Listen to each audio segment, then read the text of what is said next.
Breaking news. Bollywood star hero Salman Khan కి ఇంకా బెదిరింపులు ఆగడం లేదు. బాలీవుడ్ హీరో సల్మాన్ ఖాన్ ను చంపేస్తాము అంటూ ఇంకా బెదిరిస్తూనే ఉన్నారు. ఇంటికొచ్చి కాల్చి చంపేస్తాం, లేదంటే కారులో పేలుడు పదార్థాలు పెట్టి పేల్చి చంపేస్తామంటూ ఇంకా బెదిరింపులు వస్తూనే ఉన్నాయి. గత ఏడాది సల్మాన్ ఖాన్ ఇంటి ముందు కాల్పుల ఘటన పెద్ద ఎత్తున కలకలం చెలరేగింది. సల్మాన్ ఖాన్కు ఎప్పుడైతే కృష్ణ జింక వేట కేసు ఉందో అప్పటి నుంచే సల్మాన్ ఖాన్కు బెదిరింపులు వస్తూనే ఉన్నాయి. సల్మాన్ ఆ కేసులో బయటకు వచ్చేశాడు.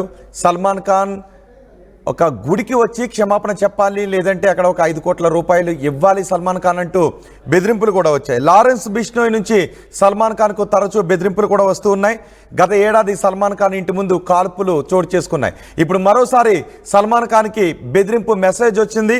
ఇది ట్రాన్స్పోర్ట్ డిపార్ట్మెంట్ వాట్సాప్కి ఈ మెసేజ్ను పంపించినట్టుగా తెలుస్తుంది. ముంబైలోని ట్రాన్స్పోర్ట్ డిపార్ట్మెంట్ అఫీషియల్ వాట్సాప్ నెంబర్కు ఈ మెసేజ్లు వెళ్ళాయి. ఈ ఘటనపై కేసు నమోదు చేసి దర్యాప్తు చేస్తున్నారు పోలీసులు. గతంలో కూడా చాలాసార్లు ఈ బెదిరింపులు వచ్చాయి. కానీ సల్మాన్ ఖాన్ మాత్రం దేవుడు కృప ఇప్పటి వరకు ఉంటే నా జీవితం అప్పటి వరకు ఉంటుంది అని సల్మాన్ ఖాన్ చెప్తున్నాడు. 1998లో కృష్ణ జింక వేట కేసు సల్మాన్ ఖాన్ మెడకు చుట్టుకుంది. అది బిష్నోయ్ తెగకు ఆరాధ్యం కృష్ణ జింక. ఆ కృష్ణ జింకను చంపిన ఘటనపైనే లారెన్స్ బిష్నోయ్ ఈ సల్మాన్ ఖాన్ పై పగబట్టాడు. సల్మాన్ ఖాన్ని చంపేస్తామంటూ బెదిరింపులకు దిగుతూనే ఉన్నారు. గత ఏడాది సల్మాన్ ఖాన్ ఇంటి ముందు కాల్పులకు తెగబడ్డారు. ఆ తర్వాత సల్మాన్ ఖాన్ ఇంటికి సమీపంలోనే ఒక లెటర్ని కూడా వదిలి వెళ్ళారు. ఇప్పుడు మరోసారి సల్మాన్ ఖాన్ను చంపేస్తాం, ఇంటికొచ్చి చంపేస్తాం, లేదంటే కారులో పేలుడు పదార్థాలు పెట్టైనా సరే సల్మాన్ ఖాన్ను చంపేస్తామంటూ బెదిరింపు వచ్చింది. ఇప్పటికే సల్మాన్ ఖాన్కు సెక్యూరిటీని టైట్ చేశారు, సెక్యూరిటీని పెంచారు. సల్మాన్ ఖాన్ ఎక్కడికి వెళ్ళినా కూడా సెక్యూరిటీ ఉంటుంది. సల్మాన్ ఖాన్ కూడా ఇంతకు ముందులా విరివిగా తిరగటాన్ని కూడా తగ్గించుకున్నట్టుగా తెలుస్తోంది. అయితే సల్మాన్ ఖాన్ మాత్రం ఈ బెదిరింపులను లైట్ తీసుకుంటూ ఉన్నారు. దేవుడు అన్నిటినీ చూస్తూ ఉన్నాడు. దేవుడు దయ ఎన్నాళ్ళు ఉంటే తన జీవితం అన్నాళ్ళు ఉంటుంది అని సల్మాన్ ఖాన్ చెప్తున్నాడు. సో ఇప్పుడు మళ్ళీ మరోసారి ట్రాన్స్పోర్ట్ డిపార్ట్మెంట్ వాట్సాప్ నెంబర్కు ఈ బెదిరింపులు రావటం, గత మర్డర్ అటెంప్ట్స్ను కూడా దృష్టిలో పెట్టుకొని ఇప్పుడు మరిన్ని కట్టుదిట్టమైన చర్యలు తీసుకుంటున్నట్టుగా తెలుస్తుంది. మా ప్రతినిధి రవిచంద్ర ఉన్నారు పూర్తి సమాచారం అందించడానికి.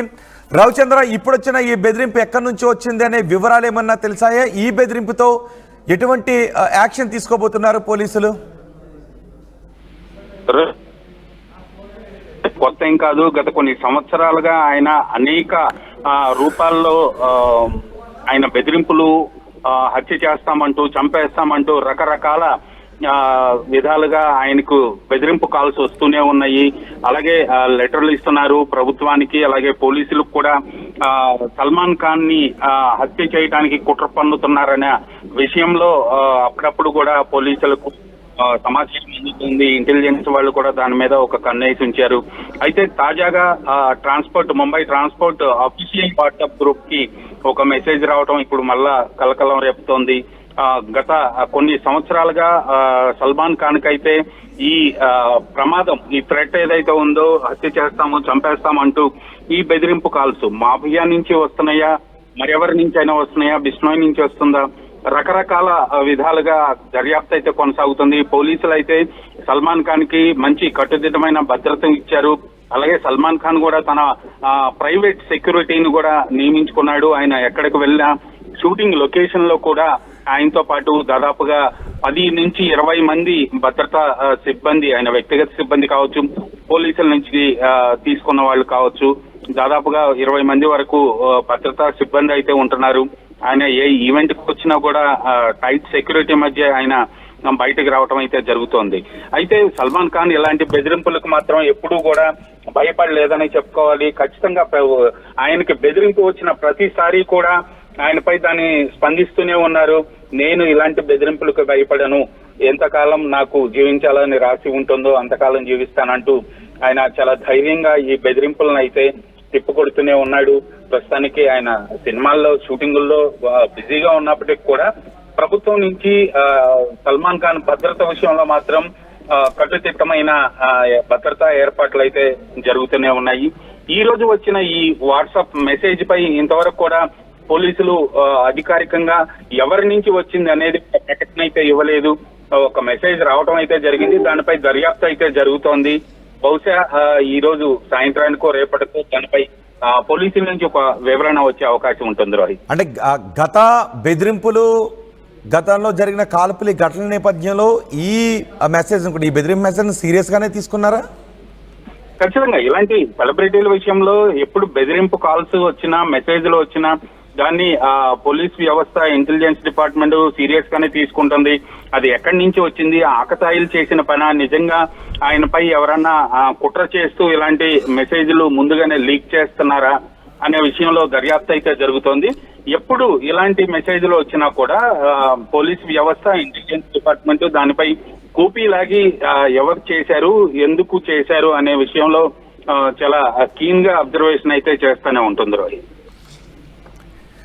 Right Ravichandra, Bollywood star hero Salman Khan కు బెదిరింపులు ఇంకా వస్తూనే ఉన్నాయి. మరోసారి ఇప్పుడు ఒక బెదిరింపు మెసేజ్ వచ్చింది. సల్మాన్ ఖాన్ ఇంట్లోనే కాల్చి చంపేస్తాం లేదా కారులో పేలుడు పదార్థాలు పెట్టి లేపేస్తామంటూ మరోసారి హెచ్చరించారు. ముంబైలోని ట్రాన్స్పోర్ట్ డిపార్ట్మెంట్ అఫీషియల్ వాట్సాప్ నెంబర్కి మెసేజ్లు ఇప్పుడు వచ్చాయి. ఈ ఘటనపై పోలీసులు కేసు నమోదు చేసి దర్యాప్తు చేస్తున్నారు. గత ఏడాది సల్మాన్ ఖాన్ ఇంటి ముందు చోటు చేసుకున్న కాల్పుల నేపథ్యంలో సల్మాన్ ఖాన్కు భద్రతను కట్టుదిట్టం చేశారు. 1998లో సల్మాన్ ఖాన్ కృష్ణ జింక వేట ఘటన ఇంకా సల్మాన్ ఖాన్ చుట్టూనే తిరుగుతుంది. సల్మాన్ ఖాన్ ఆ జింకను చంపిన నేపథ్యంలో గుడికి వచ్చి క్షమాపణ చెప్పాలి, లేదంటే డబ్బులు 5 కోట్ల రూపాయలు డబ్బులు ఇవ్వాలి అంటూ కూడా గతంలో డిమాండ్ చేసిన పరిస్థితులు కూడా ఉన్నాయి. ఈ నేపథ్యంలోనే లారెన్స్ బిష్నోయ్ నుంచే ఎక్కువగా సల్మాన్కి బెదిరింపులు వస్తున్నాయి. లారెన్స్ బిష్నోయ్ సల్మాన్ని టార్గెట్ చేశాడు. సల్మాన్ ఖాన్ని చంపేస్తామంటూ బెదిరింపులు మెసేజ్లు పంపిస్తూనే ఉన్నాడు. బహిరంగంగా బెదిరింపు మెసేజ్లు పంపిస్తూనే ఉన్నాడు. సో ఇప్పుడు వచ్చిన మెసేజ్ నేపథ్యంలో ఈ మెసేజ్ ఎక్కడి నుంచి వచ్చింది, ఇది నిజంగానే లారెన్స్ బిష్నోయ్ వర్గం నుంచి వచ్చిందా, లేదంటే ఇంకెవరైనా తీవ్రవాదుల నుంచి వచ్చిందా, లేదా ఎవరైనా ఆకతాయిల నుంచి వచ్చిందా అనే కోణంలో పోలీసులు విచారణ జరుపుతున్నట్టుగా తెలుస్తోంది. ఆర్టీవీ యాప్ వార్తల్ని క్షణాల్లో చదివే అవకాశం ఉంటుంది. ఒక న్యూస్ పేపర్, ఒక టెలివిజన్ ఛానల్ మీ చేతుల్లో ఎప్పుడూ ఉంటాయి.